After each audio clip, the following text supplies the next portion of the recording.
T20 ప్రపంచ cup super 8లో ఆఫ్ఘనిస్తాన్పై విజయంతో శుభారంభం చేసిన భారత్ ఒక్కరోజు విరామంలో మరో పోరుకి సిద్ధమైంది.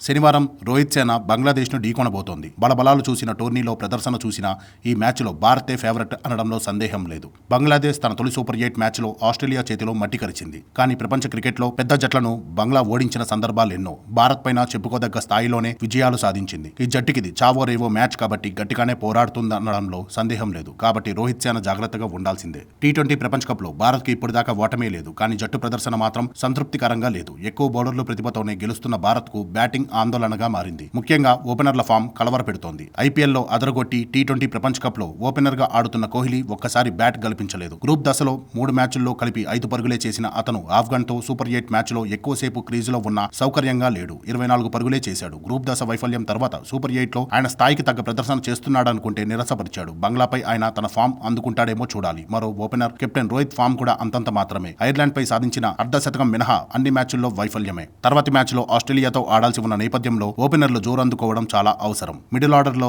శివం దూబే వైఫల్యం భారత్ కు సమస్యగా మారింది. అతడి స్థానంలో జైస్వాల్ ను ఓపెనింగ్ లో ఆడించి కోహ్లీ తనకు అలవాటైన 3వ స్థానంలో ఆడితే బాగుంటుందని అభిప్రాయాలు వ్యక్తమవుతున్నాయి. మరి రోహిత్ జట్టు యాజమాన్యం ఈ దిశగా ఆలోచిస్తుందేమో చూడాలి. సూర్యకుమార్, పంత్, హార్దిక్ ఫామ్ లో ఉండడం కలిసొచ్చే అంశం. బౌలింగ్ లో భారత్ కు పెద్ద సమస్యలు లేవు. పేసర్లు బూమ్రా, హర్షదీప్ నిలకడగా రాణిస్తున్నారు. అక్షర్, జడేజాలకు తోడైన కుల్దీప్ పిన్ బలాన్ని పెంచాడు.